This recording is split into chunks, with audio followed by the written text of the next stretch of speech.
सैनिकों को लात मार रहे थे और आधी तरफ मेरी कविता सुनाई जा रही थी। वो हिस्सा सुनाता हूं मैं आपको।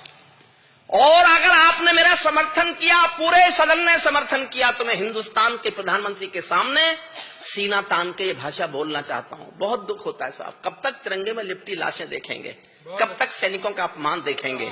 तब मैं 4 लाइन पढ़ता हूं, देखना चाहता हूं ये सदन कितना समर्थन करता है। भारत माता का बंटवारा है जिनकी अभिलाषा में, वे समझेंगे अर्जुन के गांडीव धर्म की भाषा में। फूल अमन के कभी नहीं खिलते कायर पर पार्टी में, नेहरू जी के श्वेत कबूतर मरे पड़े हैं घाटी में। दिल्ली वालों, अपने मन को बुद्ध करो या क्रुद्ध करो, कश्मीर को दान करो या गद्दारों से युद्ध करो।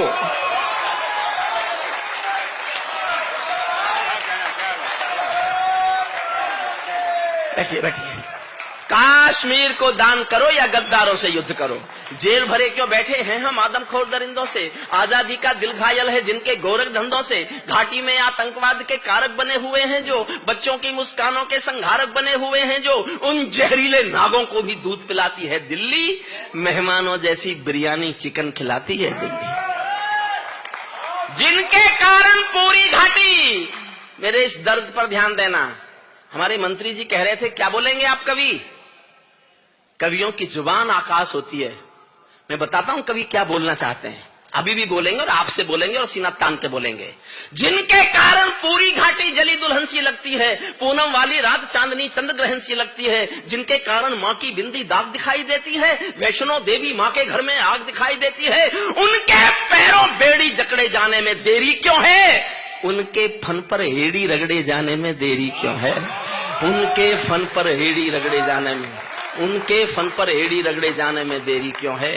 कश्मीर में एक विदेशी देश दिखाई देता है, कश्मीर में एक विदेशी। मैंने लिखते लिखते रोया साहब, मेरी आंखें भर आई, मुझे नहीं पता आप कैसे सुनेंगे। कश्मीर में एक विदेशी देश दिखाई देता है, संविधान को ठुकराता परवेश दिखाई देता है। वे घाटी में भारत के झंडों को रोज जलाते हैं, सेना पर हमला करते हैं, खूनी फाग मनाते हैं। हम दिल्ली की खामोशी पर शर्मिंदा रह जाते हैं, भारत मुर्दाबाद बोलकर वे जिंदा रह जाते हैं। समर्थन कीजिए साहब अगर आपको मेरी फीलिंग्स आप स्वीकार कर रहे हैं। भारत मुर्दाबाद बोलकर। मेरा छोटा भाई अशोक चारण चला गया, आप जानते हैं क्यों हुई होगी सर्जिकल स्ट्राइक?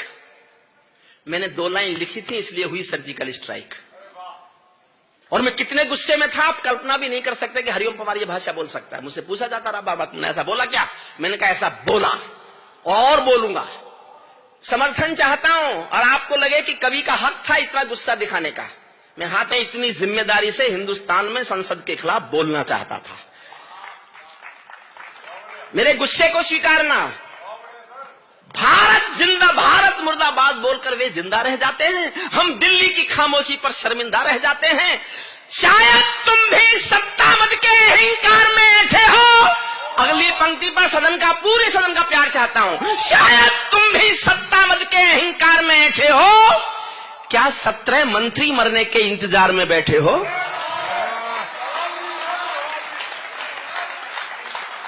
क्या 17 मंत्री मरने के इंतजार में बैठे हो? सेना पर पत्थरबाजों को कोई इतना समझा दो। इस साल की मेरी सबसे अच्छी पंक्ति पढ़ता हूं, प्रवीण शुक्ल को समर्पित करता हूं। समझ जाओ तो फिर तालियां मांगता हूं, क्योंकि हिंदुस्तान का एक रोग ही हो गया है कवि सम्मेलन का कि तालियां ही कविता का मापदंड हो गई है, जबकि तालियों से कविता का कोई लेना देना नहीं होता। मैं चाहता हूं उठे तालियां, आपकी पंक्ति समझ में आ जाए तो। सेना पर पत्थरबाजों को कोई इतना समझा दो, ये गांधी के गाल नहीं है उनको इतना बतला दो। ये गांधी के गाल नहीं है उनको इतना बतला दो। दिल्ली वालों, सेना को भी कुछ निर्णय ले लेने दो। एक बार पत्थर का उत्तर गोली से दे लेने दो। एक बार पत्थर का उत्तर गोली से दे लेने दो। जब चौराहों पर हत्यारे महिमा मंडित होते हो, एक छंद पढ़ता हूं बहुत अच्छा। और मैं देखना चाहता हूं, मैंने जोश में ज्यादा पढ़ा कि आपने जोश में ज्यादा सुना। ये मुकाबला है साहब, आप जीतेंगे तो आपको सैल्यूट करूंगा। ये मैं प्रयोग कर रहा हूं, मैं देखना चाहता हूं कि मेरे पढ़ने में जोश ज्यादा है कि जनता के सुनने में जोश ज्यादा है। अच्छा है। और इस छंद पर मैं आपके जोश में तय करना चाहता हूं कि जोश आप में, आपने ज्यादा जोश में सुना या ज्यादा जोश में मैंने सुनाया।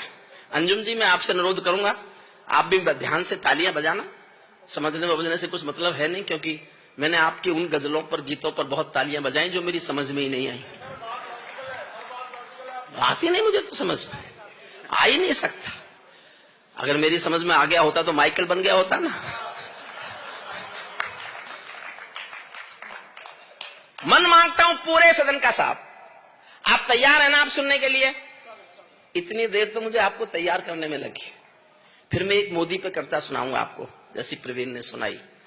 प्रवीण ने हास्य में सुनाई, मैं हास्य जानता नहीं हूं। बस मैं तो इतना हास्य जानता हूं, जब हरियाणा की बेटियां मेडल लेके आई तो केजरीवाल साहब ने बयान दिया कि मैं भी बेटी होना चाहता था, लेकिन मोदी ने होने नहीं दिया। अच्छा, ये मेरे नहीं है, सुने हुए जमले, ये इन कवियों के सुनता रहता हूं मैं। पता नहीं किससे सुना मैंने, मनवीर से सुना, किससे सुना कि केजरीवाल साहब 5 कमरों के मकान में रहते हैं। एक कमरे में उनका परिवार रहता है और 4 कमरों में मोदी के खिलाफ सबूत रहते हैं। ये उनके रहना। छंद पर जोश मांगता हूं, साहब सुनना। श्रद्धेय कुंवर बेचैन साहब के चरणों में रखता हूं। जब चौराहों पर हत्यारे महिमा मंडित होते हों, आतंकवादी मारा जाएगा तो जलसे होंगे उसके लिए, पाकिस्तान ब्लैक डे घोषित करेगा उसके लिए। जब चौराहों पर हत्यारे महिमा मंडित होते हों, भारत मां की मर्यादा के मंजर खंडित होते हों, जब कश भारत के नारे हों गुलमर्गा की गलियों में, शिमला समझौता जलता हो बंदूकों की नलियों में, तो केवल आवश्यकता है हिम्मत की, खुददारी की। दिल्ली केवल 2 दिन की मोहलत दे दे तैयारी की। सेना को आदेश थमा दो, घाटी गैर नहीं होगी। जहां तिरंगा नहीं मिलेगा उनकी खैर नहीं होगी। जहां तिरंगा नहीं मिलेगा। भाई साहब क्या बात है, क्या बात है, क्या बात है। जहां तिरंगा नहीं मिलेगा उनकी खैर नहीं होगी। बर्मा बांग्लादेश तलक सीमा पर ऐठे रहते थे, बर्मा बांग्लादेश तलक सीमा पर ऐठे रहते थे, और हमारे नेता चूड़ी पहने बैठे रहते थे। दिल्ली डरी डरी रहती थी पाक चीन की बॉर्डर पर, सेना बांधे हाथ खड़ी रहती थी किसके ऑर्डर पर। दुनिया को एहसास कराओ, हम निर्णय ले सकते हैं, हम भी ईंटों का उत्तर अब पत्थर से दे सकते हैं। अब तो वक्त बदलना सीखो डरते डरते जीने का।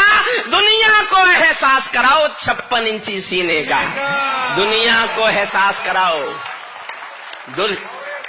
दुनिया को एहसास कराओ 56 इंची सीने का। सैनिक अपने प्राण गंवाकर देश बड़ा कर जाता है।